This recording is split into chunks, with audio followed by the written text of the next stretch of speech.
that crazy cook in the park. All he wants is to be left alone. Yeah, that's what he says. I just want to be left alone. Must be not. Because he's happy. Just wants to be left alone.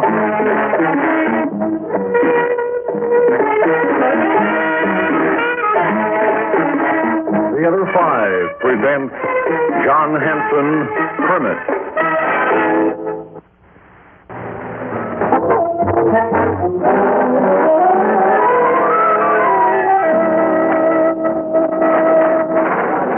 Did you enjoy the Hamlet? Oh, Ray, you're supposed to be relaxing, not thinking of your TV show.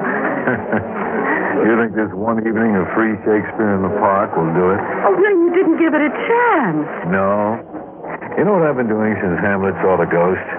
I've been collecting faces, checking the audience for possibilities, casting their faces for could-be's on my TV show. Oh, Ray, all the time. All the time. People aren't people to me anymore. They're could-be's. Could be politicians, could be explorers, could be atomic scientists. Could be anything long enough to fool the audience and the dear guests on my TV panel of The Truth Will Out. It's automatic with me, like a facial tic. How am I supposed to relax from that? I know what I could be, if you'd let me. I could be married. Not now, Doris. Wait till the show gets settled. Wait till it hits the top of the TV ratings. Wait till my job is secure. Wait. Yes, Doris. Wait, Doris, look over there. Look, walking alone, the tall, thin man with the long hair. You need a beatnik? I need a French artist, could be. Could that man there be an avant-garde artist? Sure. He has a nice, remote, starved quality. Wait here. Oh. You, sir. I'd like to talk to you. It's worth your while. No, it's not. Please, let me alone. No, you don't understand. This is business. I do understand. No. No, hey, don't run away. I want to... Don't... Does anyone know who that man was? I'll pay $10 for any information. Hey, mister. What? Mister. What? You said you'd give $10? We know the man who ran away. Who are we? Me and my friend Sanders. Here he comes. Find him, Sanders? No, he went home. Where's home? Where does he live? Where does your money live, mister? Let's see. What's the man's name first? What do you want with him? I want to put him on TV. I'm a TV producer. Here's my card. Yeah. That's my name, my address, and phone number. I want to help him win money and prizes. Hey, Sanders, he's for real. Yeah? TV. So what's the man's name? John. He's crazy. He lives in the park. He washes his clothes on the lake rock sometimes. You ought to see that. He eats the food people leave around. People throw away a lot of stuff you can still eat. Come on now. No, it's true.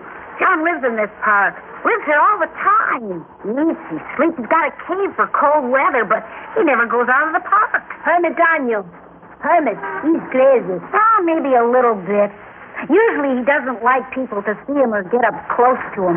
But he talks to us. You know, once he showed us how to make a fire without matches. He's got no matches, no nothing, only some books. Boys, if you can get in touch with this John the Hermit, tell him I'm a right guy, get him to see me, I'll pay you another $5 apiece. How about a dime for the phone? Ah, shut up, Sanders. Mister, my name is Kip. You'll hear from me, maybe tonight. Come on, Sanders. Ray, what is this? Doris, they couldn't make up a lie like that. It must be true. Think of it. A hermit in a park surrounded by millions of people, living with stars and grass and trees in the world's most sophisticated city. And Doris, you saw him. You heard that sensational voice. Isn't this the gimmick to end all gimmicks? I could take him under my management. I could build our show around him once. And after that, it could go anywhere. Suppose he doesn't want to be on TV. The whole human race wants to be on TV. But he's a kook. Kooks want to most of all. Do you think he was handsome, Doris? He had a certain something. He really did, Ray. Good. If you picked it up, the other gals will, too. Sometimes I wonder if you're human. Sure I'm human. Here's some money. What? Take a cab and have a hacky way to your safe in the lobby. You mean you're not even going to see me home? I've got work to do. I've plans to make. I have a feeling about this, John the Hermit. Now, I don't say that often, do I? But this time I've got a certain feeling. This is going to be big for me. It's going to be very big.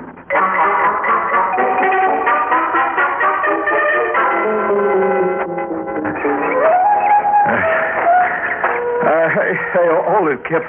I'm out of breath. Oh, it's just a little further, Mr. Camber. Oh, boy. You know, John likes the high ground.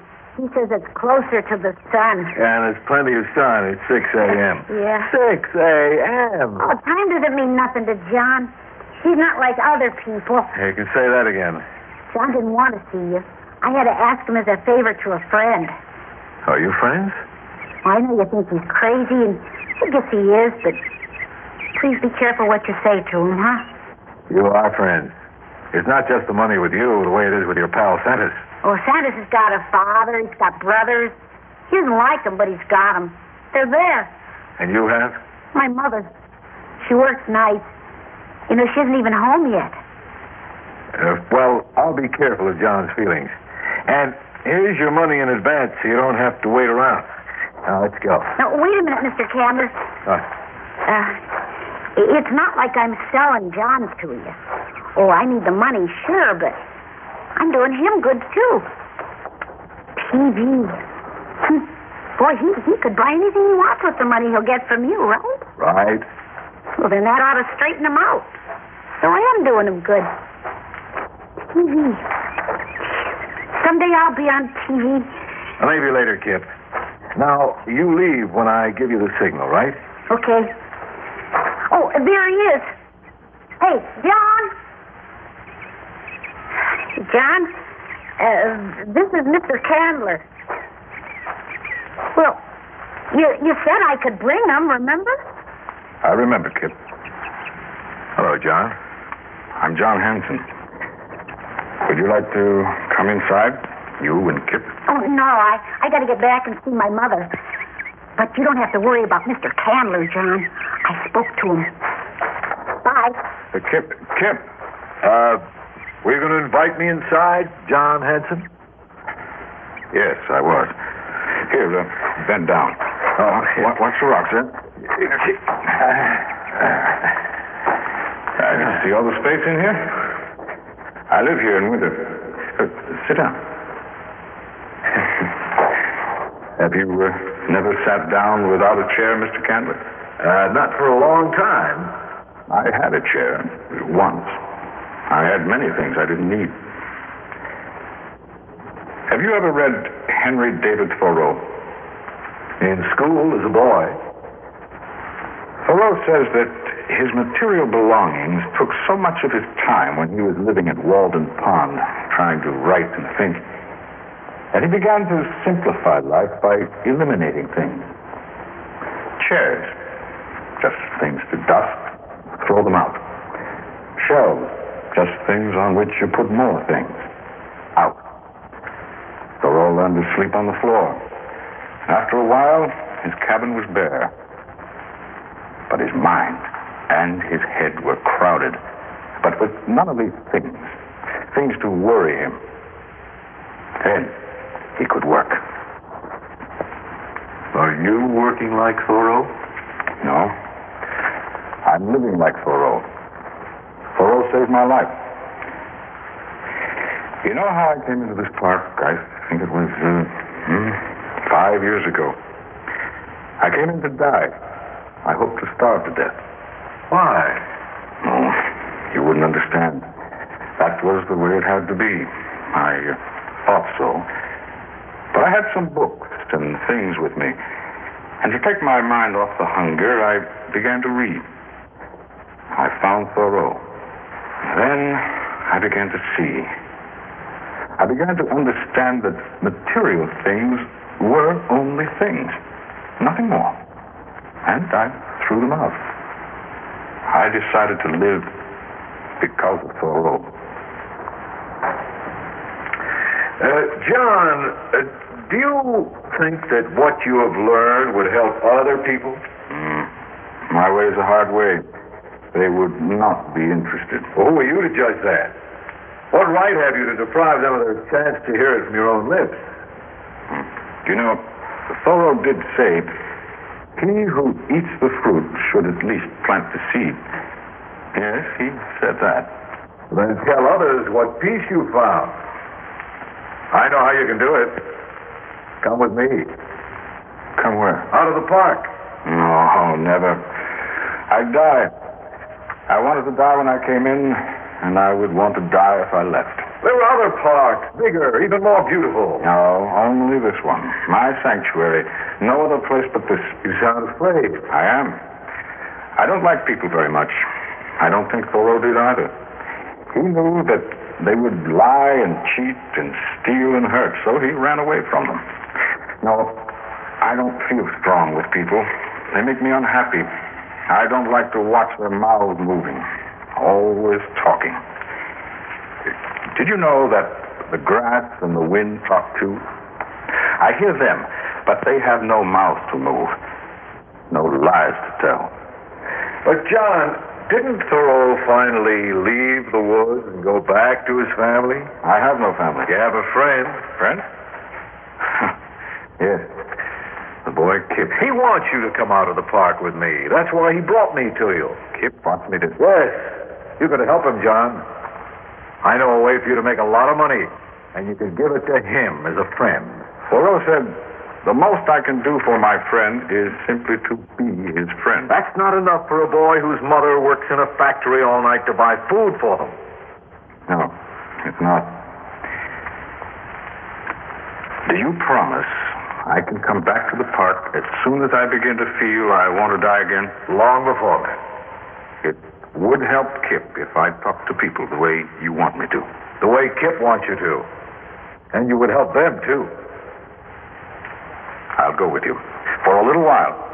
You promise? It will be for a little while. Only a little while. For a little while. You have my promise.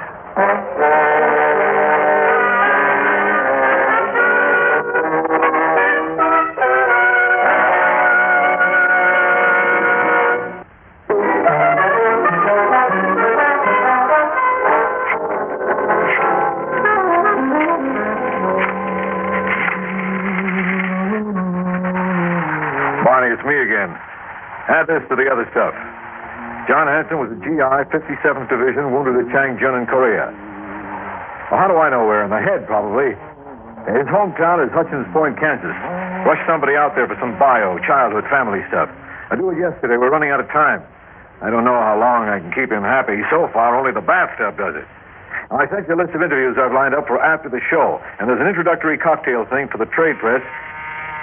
I'll call you back, Barney. Don't worry, John. It's just a friend with some clothes for you. It's only me, just a friend. I bought these, jacket and slacks. How are they? Just right. Good girl. I want you to put these on, John. But I thought you were going to use the rags he came in for the show. I decided against it. If he cleans up the way I think he will. Ray, how much does he know? How much does he understand? Oh, what's the difference? I can handle him. What happens to him after you've gone as far as you can go with his gimmick? He'll be a rich hermit. I certainly don't intend to cheat him. Certainly not. Okay. Oh, How do I look? Don't change a button. you're beautiful. So are you. Hey, now, John, she's my girl. Watch out, she falls in love easily. The only remedy for love is to love more. Now you're talking. Is that Thoreau? Yes. Huh? I've been studying. Oh. Which reminds me, John, that you have to learn a few lines. Ray, I'm not sure I can do this. What? All those people and their mouths. I can talk to you because you're my friend.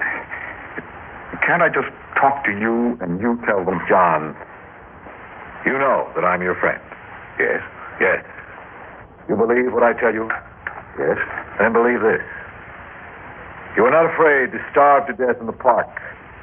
You are not afraid to change your mind. You should not be afraid to share your new life with others. Nothing is so much to be feared as fear itself. John, who said that? Thoreau. Right. And fear always springs from ignorance. That was Emerson, Thoreau's friend. And he has not learned the lesson of life who does not every day surmount a fear. Emerson told Thoreau that, John Hansen. Emerson told Thoreau. And what was good enough for Emerson and Thoreau should be good enough for you, right?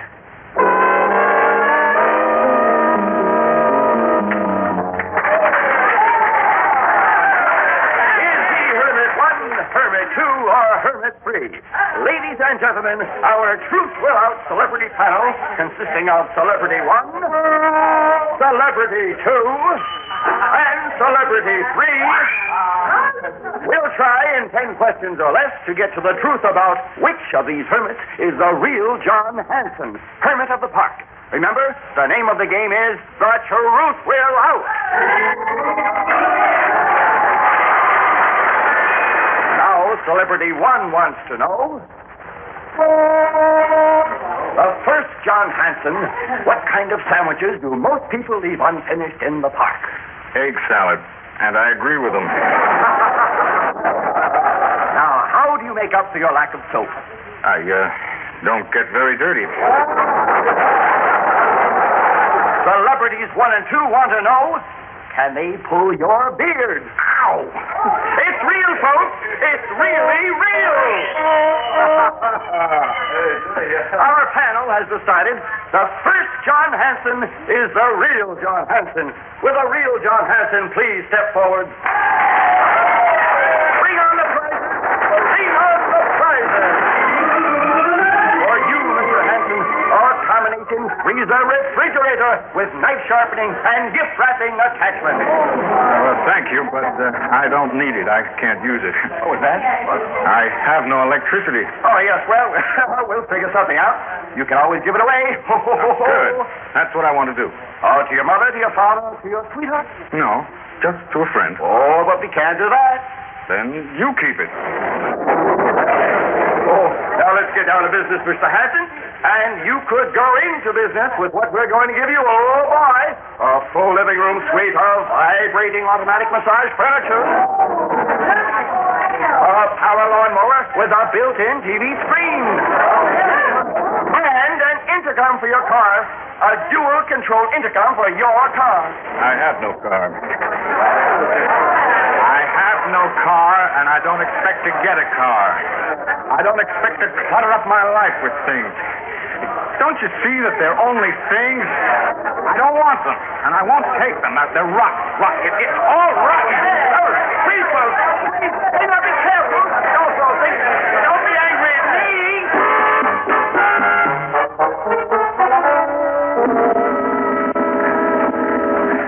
Hurry up, John. You gotta find him. Well, do you really think John will be in the park? There's no place else to go. I just hope he got back safely. Oh, I thought they were going to mob him back at the studio. That crowd was really crazy. Oh, I think he got away while they were fighting about the prizes.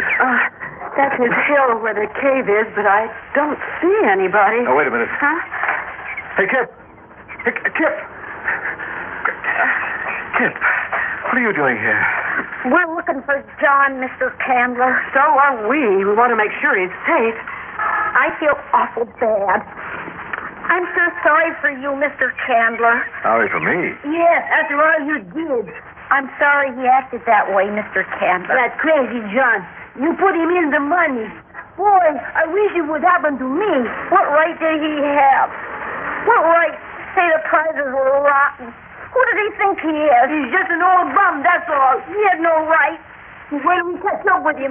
What'll you do, Sanders? I'll show you what I'll do. What, a rock? A rock? What are you going to do with it? I'll show you. I'll crack his crazy head wide open. What right? Come here. Come here. Sanders. Kip, come back. Sanders. Why did you bring me here, Ray? I needed someone with me. Not me. I won't hold your hand. You destroyed him, and that boy Kip, his friend. Couldn't you see John was sincere, Ray? Can't you see sincerity anymore, crazy or not? That was the trouble. And Thoreau? Not more Thoreau. Haven't you done enough with Thoreau? No.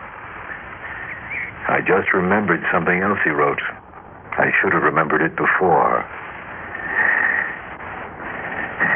I was not born to be forced. I will breathe after my own fashion. If a plant cannot live according to its nature, it dies. And so a man.